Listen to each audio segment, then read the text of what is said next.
You know, I never felt like there was anything that I couldn't do because I was a girl. I always ignored societal standards, always. It's Jordan Mulligan from the Mulliganbrothers, and today's video is with Stefi Cohen, talking about navigating a space that is dominated by men. Today's video is sponsored by theeverydaystoic.com, where you can buy the best stoicism apparel range online, and also theeverydaystoic.com is the best stoicism source of information in the world, if you ask me. They're online on Instagram as well. And also audible.com, where you can get a free audiobook with the link in the description. Before that, how Stefi Cohen has managed to carve her own path. Something you said when you started social media is like you were just being yourself. And I think throughout your content now, it's like, I think this is a fair assumption, tell me if I'm wrong, but like unapologetically yourself. Like you are who you are. And you've done that in industries that, you know, females aren't supposed to be a part of. Like it's like a thing like it's changing now because of people like yourself, but like with powerlifting, strength sport, boxing, business even. Like how, strength coaching. Yes, yeah, all of this. So how did you do that? Like get into an industry like that, but how important is it as well to be yourself, like unapologetically, like to, even if the box that society is trying to put on that, like breaking that mold, like how important is it to stick to that? So two parts to that. I don't think anybody, including myself, is 100% fully unapologetically themselves. Anybody who is successful at social media or at building a personal brand has taken into account what people want to see from you. So I'm definitely not 100% authentic. Like I might be 80% authentic, and the other 20% is what I know people want from me. How I think or know that people want me to behave, how people want me to dress, what people want me to say.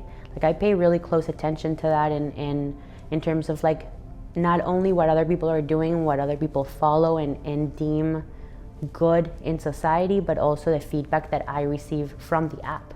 It's just such an amazing app. You know, you post something, it either gets a ton of exposure and likes and shares and comments from people encouraging you to keep doing that, or it doesn't.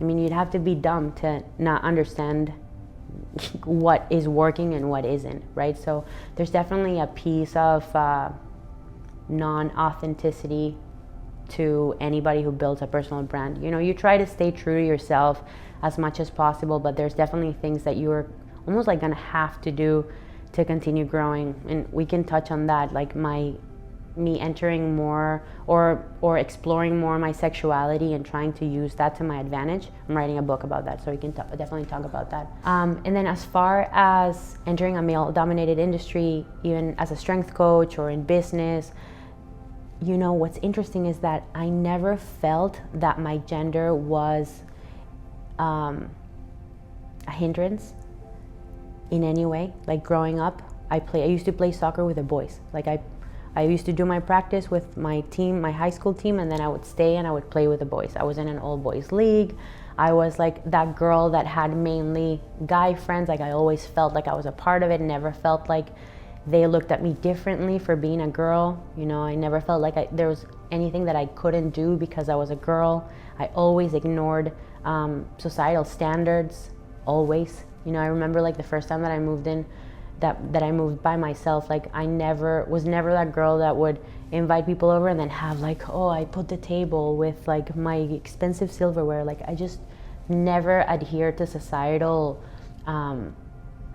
ways of behaving or gender norms, really. So I never felt like it was something that I was gonna have to deal with. But growing up and I guess like getting deeper into these industries, and then when there's money on the line and there's competition, then I definitely started feeling it, you know. My first experience with that was trying to get into coaching and feeling extremely qualified, more than most people, in terms not only the knowledge that I have about the human body and performance, also my experience, like what I've been able to do, and just the fact that people are choosing other coaches just because they're buff, big guys. Like that felt almost like, that was disrespectful. Like I felt personally offended, You know, when people would choose a guy that's not qualified at all over me because I'm a 120 pound girl. So I felt that there. And then obviously there's a ton of challenges in business, being a woman business owner and trying to get people to do what you want them to do, your employees to do what you want them or you need them to do, and not being perceived as bitchy. It happens to me a lot too. It's like when you're a woman and you're assertive, you're a bitch. When you're a guy and you're assertive, you're a boss. It's just the way that it is. Like, I've gotten into so many problems with employees and contractors because what I say gets completely taken out of context or misinterpreted. My tone gets misinterpreted. That's been a massive challenge to the point where I've really had to step down from that role, from being in a position of authority or power, because it was creating so much conflict. And I definitely, you know, I do have a strong personality, but I attribute most of it to the fact that I'm a girl giving guys orders, and that hurts their ego a little bit, you know. And yeah, I mean, as far as sports go, there's an undeniable difference between compensation and coverage of male sports and female sports in every single sport that I've been in. You know how much money they paid me when I played professional soccer back home? $50 a month. 50. That's a joke, you know. And then in powerlifting, I guess I was lucky because I was undeniably just the best. So I did get equal amounts of media attention, exposure, and opportunities. But now with boxing, I mean, we see that all the time, right? Like the highest paid female boxing fight of all time, I think, was this one, Katie Taylor versus Amanda, and I think they both made like $1 million, something like that. When the highest paid boxing matches was Canelo at $125 million. That's a big gap. You know, that's a big gap. And I have a lot of thoughts and ideas of why that's the case that I talk about in my book, but maybe we'll talk about that some other time. Yeah, I'd love to. Just on that subject is, I was having this conversation recently. What would be the best to create change? Would it be to infiltrate something like boxing and turn and close that gap, or make it the gap equal, or would it be better to create something new? Like, as a female, like being a business owner, like you can be in charge of that and create something and break that mold, or would it be best to take over a company, become the CEO? I mean, no. A lot has to happen to create long-term sustainable change, especially in sports for women. But I think a big part of it starts with the institutions that provide these opportunities, just trying to get them to understand that we need their support in order to grow the sport. You know, there needs to be more women headlining main events. There needs to be more main card fights at Madison Square Garden, or like even in the UFC or any sport. Like the coverage needs to be, there needs to be equal amounts of coverage, if not more, for girls.